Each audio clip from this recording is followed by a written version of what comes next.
Assalamualaikum warahmatullahi wabarakatuh. Kami dari kelompok 13 akan menjelaskan tentang just in time dan operasi ramping. Sebelumnya perkenalkan dulu, nama saya Nita Amalia, NIM 431834 sebagai moderator dan penyaji 1. Di sini saya akan menjelaskan tentang pengertian just in time. Sistem atau metode just in time adalah strategi manajemen yang menyelaraskan pesanan bahan mentah dari pemasok secara langsung sesuai dengan jadwal produksi. JIT adalah filosofi manajemen dari pemecahan masalah yang berkelanjutan dan dipaksakan, sehingga pemasok-pemasok dan komponen-komponen ditarik melalui sistem untuk menunjukkan di mana dan kapan mereka dibutuhkan. Selanjutnya, tujuan dari JIT. Sistem produksi just in time itu memiliki beberapa tujuan. Yang pertama, berorientasi dan fokus pada kepuasan pelanggan. Yang kedua, mengoptimalkan proses-proses dan prosedur selama produksi. Yang ketiga, mengurangi biaya produksi. Yang keempat, meningkatkan produktivitas industri secara keseluruhan. Selanjutnya, keunggulan sistem produksi JIT. Yang pertama, proses penerapan just in time dinamis. Yang kedua, memungkinkan pengurangan lead time secara terus-menerus. Yang ketiga, memungkinkan evaluasi terhadap pemasok. Yang keempat, memungkinkan penghematan jumlah tenaga kerja. Yang kelima, mampu menghilangkan aktivitas yang tidak perlu. Yang keenam, meminimalkan inventory. Assalamualaikum warahmatullahi wabarakatuh. Perkenalkan, nama saya Arufatun Nafisah, NIM 431844. Pada kesempatan ini saya akan menjelaskan tentang keterbatasan JIT dan prinsip kerja JIT. Dari kelebihan yang didapat dari JIT perlu juga dipertimbangkan adanya keterbatasan jika kita menerapkan JIT.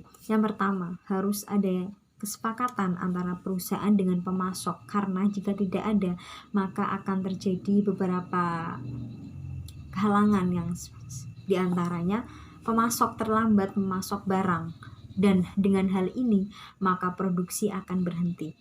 Yang kedua, sasaran yang telah ditetapkan oleh suatu perusahaan atau konsumen tidak akan tercapai. Dan yang ketiga, adanya keretakan antara dua belah pihak yang menyebabkan salah satunya atau dua-duanya akan melanggar ketentuan yang berlaku.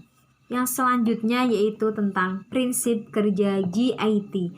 Pada hal ini, prinsip kerja JIT dibagi menjadi 3 bagian. Yang pertama, cost reduction atau biasa disebut dengan pengurangan biaya, di mana di dalamnya terdapat 5 prinsip manufacturing, yaitu pemilahan, pengaturan, pembersihan, pemeliharaan, kebersihan lingkungan, pelatihan, dan disiplin. Yang kedua yaitu inventory reduction atau biasa disebut dengan pengurangan persediaan.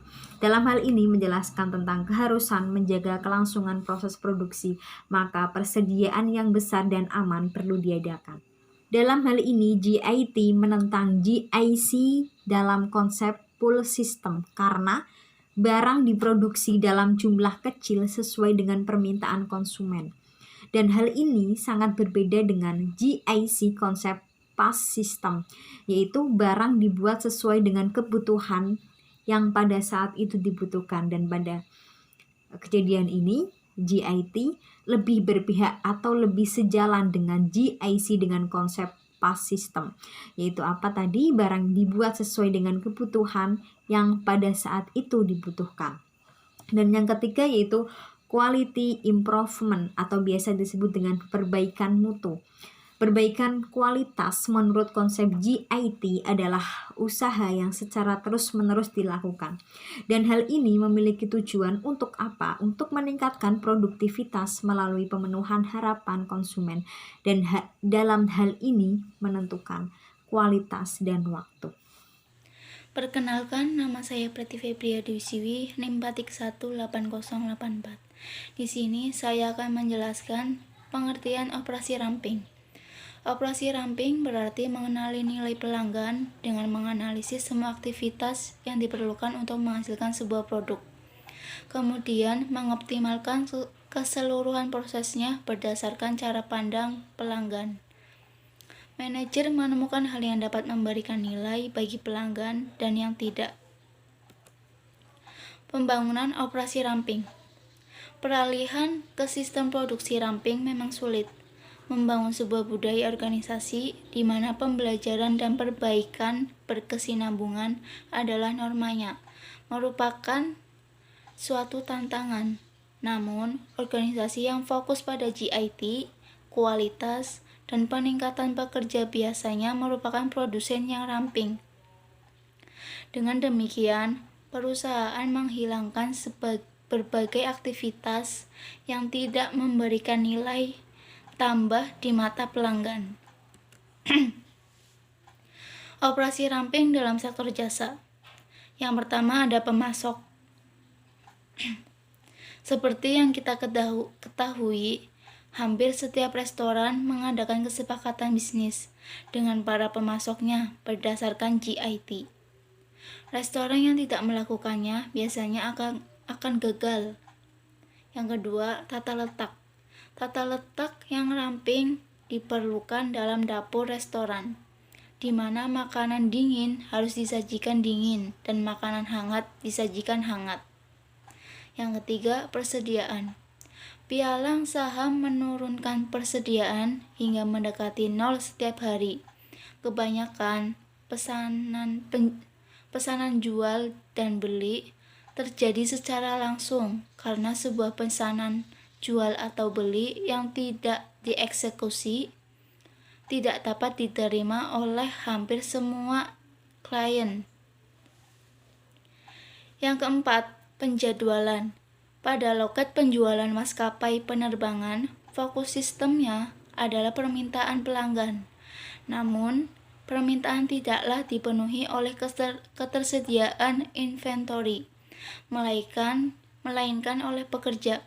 Melalui penjadwalan yang rumit, pekerja loket muncul tepat waktu agar dapat memenuhi permintaan pelanggan, dan mereka menyediakan pelayanan berdasarkan GIT.